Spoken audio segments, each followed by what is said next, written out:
Hey guys, I'm Azra, and in this Lord of the Rings Rise to War video, I'm going to show you my personal tier list. Please take note that whatever you're about to hear is my personal opinion.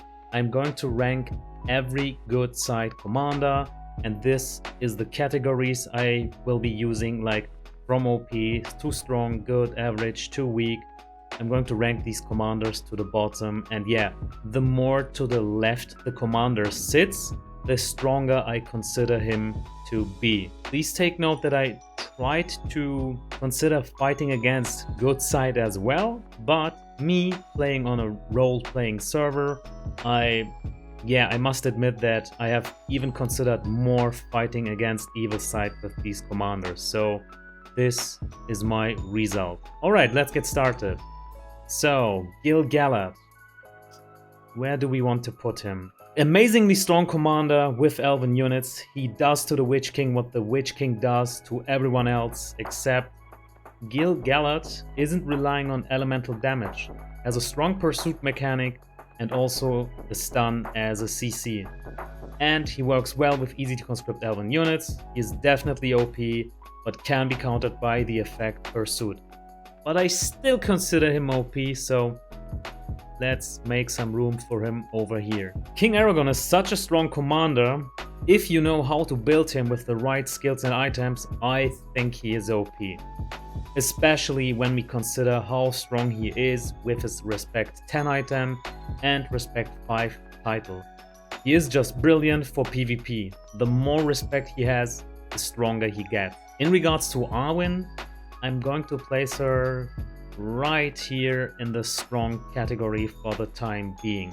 She is a very strong healer and deserves a spot over here. Keldorn, I think he is a good commander, but unfortunately his R5 title is kinda locking him to Lothlorien too much, and his R10 item isn't that great, which is why I'm placing him over here.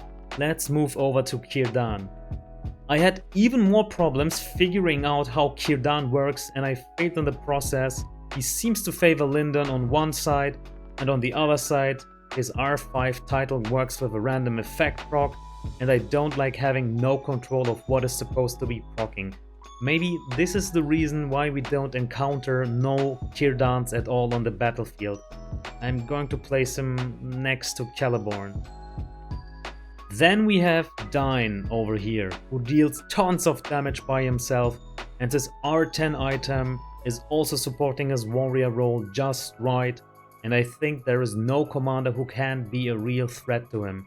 Once you give him the superior hauberk with fire protection, he is good to go. I'm going to place him here. Alright, Denethor. Since I haven't seen anybody using him, I can't really give you an opinion about how he works in practice. I only have a theory that works with his Respect 5 title and his Respect 10 item, and with a Retaliate weapon. But even then, I'm not sure if that will work out. Considering you play him with Retaliate, this mentioned Retaliate build, I can imagine, is strong. But for the time being, let's place this guy into the average category.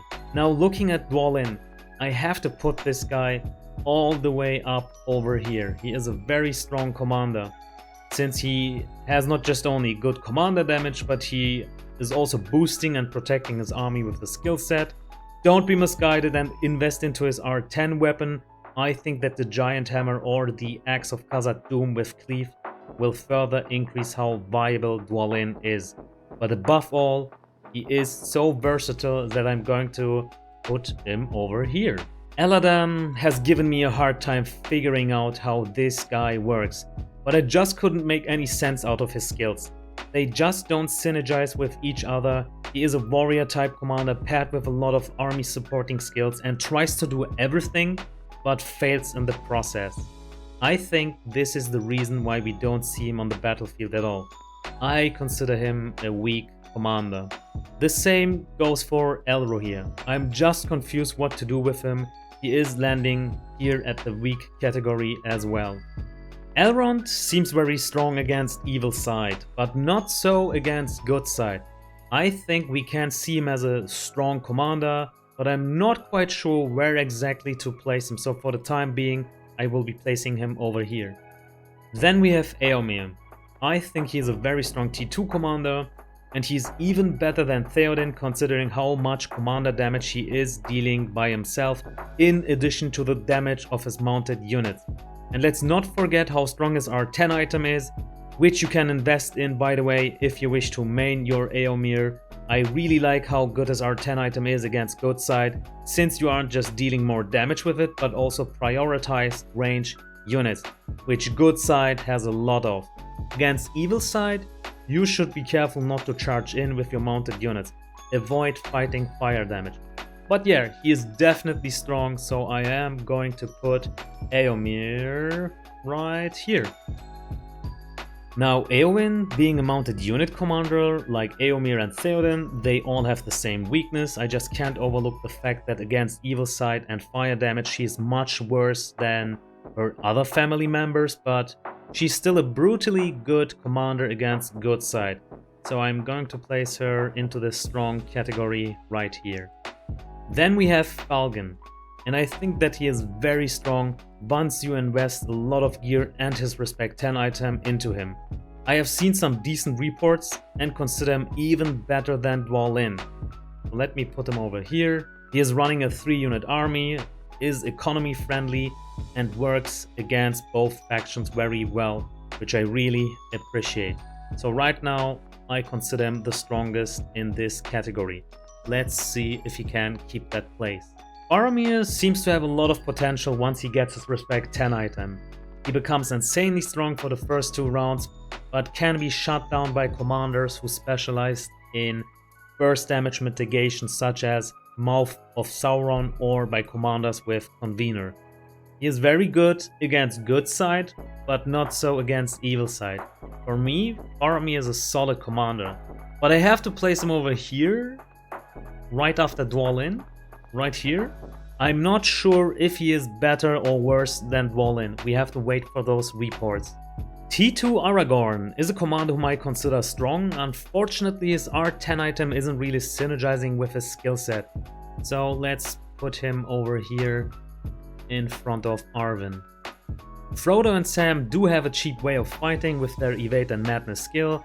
One can abuse that fighting style to scout and deal a bit of damage for your true hitter to follow up, and for that little trick I'm going to place Frodo into the good category, right over here. Now it's time for Galadriel. What do I think about her? She might be a strong focus damage dealer with lots of healing, but that is also her weakness, which can be countered with the quilted armor and focus protection, and a skill that is nullifying healing. So I'm going to place her right here in the strong category, in front of Arwen right now. Similar to Dwalin, I think that Gandalf the Grey is a very versatile commander, which is why I would like to put him into the strong category, right after Boromir. He has so many different skills which answer to different situations, even though he isn't really winning a fight, but he ain't losing them either. Let's not forget how he is countering the Witch King, which is why we need him in PvP a lot. So I think that he definitely deserves this place. Here we have Gimli. Oh boy. And I'm going to place him right next to Dain over here, and this may surprise many of you. All of Gimli's skills go so well with his warrior commander typing. What really amazes me is Gimli's respect 10 item, which I believe is the best respect 10 item among the T2 commanders. It's not just only giving you tons of might and plus attack for your dwarven units, its special effect is out of this world. How can an item give you so much might and also provide you pursuit? And pursuit is a big mechanic in the game. So I have to give it to Gimli. That guy is definitely an OP tier for me. Haldir. Alright, I really like what Haldir has to offer. This commander has an amazing respect 10 item, which gives initiative to his elven units for the whole battle, plus all of his skills work so well with his playstyle. The more respect you give him, the stronger he gets. For me, he sure is OP tier. Aragorn. I don't think that I need to further explain why this guy is weak. He is just being used to the siege damage, and there is a reason for it. His skill set just isn't good enough. Then we have Imrahil, and similar to Denethor, I see some retaliate potential in this guy. But without having him tested, I won't give my verdict about him yet. Let's just put him into the average category for the time being and see where he might end up after my retaliate tests have ended. Isildur. Alright, I do have some unclarity with Isildur. I have seen a few reports where he is kinda holding his ground, but he still yet has to show me some amazing reports. As of now, I'm placing him next to Falgen. He is still strong. The King of the Dead is a commander I had a lot of time to practice with, and I must say that I don't like how many weaknesses he has, such as he doesn't stand a chance against elemental damage or is highly vulnerable against debuffs that can shut down his Oathbreaker playstyle, and unfortunately, his build is kind of forcing him to play with Oathbreakers, since anything else doesn't make much sense with him. I think he is doing great against good side, but against evil side, I wouldn't bother to use him. I consider him strong, but not OP. I'm going to place him right next to Eowyn. Legolas seems viable, but there are better options for a commander who deals high damage. Many of the Dwarven commanders are just better than him, and his Respect 10 item is just not worth investing in my opinion. So nevertheless, I think he is a good commander and deserves a spot somewhere around here. And then we have Ori, and we all know what we think about Ori. Like, this guy just isn't viable enough. His R10 item doesn't really shine in battle. One would be much better off in investing into Faramir's or Boromir's Respect 10 items, but above all, he needs the same Respect item like Dwalin, which would be a waste on Ori, considering how much better Dwalin is. So my final verdict for Ori is that he is very weak. So let's place him at the end of the foot chain. Gandalf the White. I really like what he does. Finally, here we have a commander who can provide his mounted units the so desperately needed elemental damage coverage, while also doing so many other things like stunning the enemy army, debuffing them so they deal less damage while also buffing the damage of your own units. The list goes on. If you ask me, Gandalf the White has one of the best R10 items for a T3 commander, in which you can invest in without fearing that you might regret it later. It's just so good in general. So for me, Gandalf the White is definitely OP tier. And then we have Theoden. I do think that he is a strong commander, especially against good side, but unfortunately not as much against evil side. His mounted units are expensive, take a lot of time to conscript, are vulnerable against elemental damage, and that is a pity, since alchemists or corsairs, they deal elemental damage and they are much easier and faster to conscript than mounted units. There is also the fact that a T1 evil side commander such as Keldorn is countering Theoden hardcore, and Theoden is a T2 commander. We need to invest a lot until we unlock him, while Keldorn is just there from the get-go. Every evil side player has him and he is ready to counter your Theoden. Furthermore, I think that Theoden's R10 item just isn't good enough, which is why I must put him into strong. He's still strong, don't get me wrong, but I do believe that Aomir is stronger because of his high commander damage that he provides in addition to his mounted units. Here we have Thorin, and I must say that I really like what Thorin is doing. I have seen some crazy reports with him. Once you get the right items and the right skill order, he seems to be doing a lot of everything. On one side, he is dealing high commander damage, while on the other side, he is boosting the survivability of his army. It's a pity he isn't officially considered a warrior type, but instead they give him the leader typing. I think he could have been stronger being a warrior, but as of now, he definitely is OP tier for me, and I'm going to put him right next to Gil-Galad. Thranduil needs a lot of investment before you can use him, but even then, he just isn't good enough compared to many other options we have. So I am putting him into the good category, like over here. Looking at Treebeard, he was definitely one of those commanders that gave me a headache trying to figure out how to play him. It seems like he has lost himself in the forest, which perfectly reflects how all over the place his skills are. They are a mess and don't synergize with each other at all.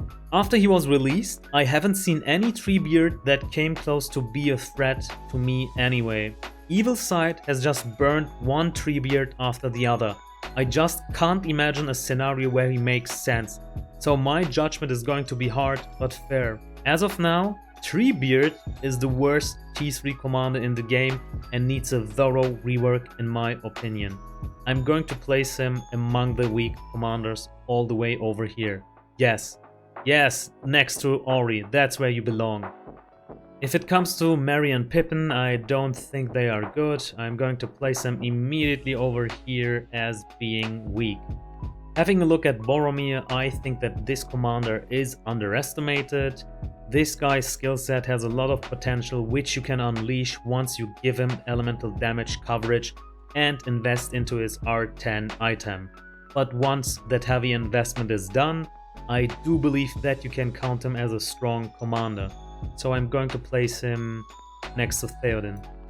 Here we have Radagast, and I think that this commander is just too vulnerable against anti-healing mechanics, which is why I'm placing him right over here, being a good commander. Yeah, right next to Frodo. Alright, last but not least, Balin. Now, many people might be surprised with what I'm about to do, but I'm going to place Balin all the way up over here.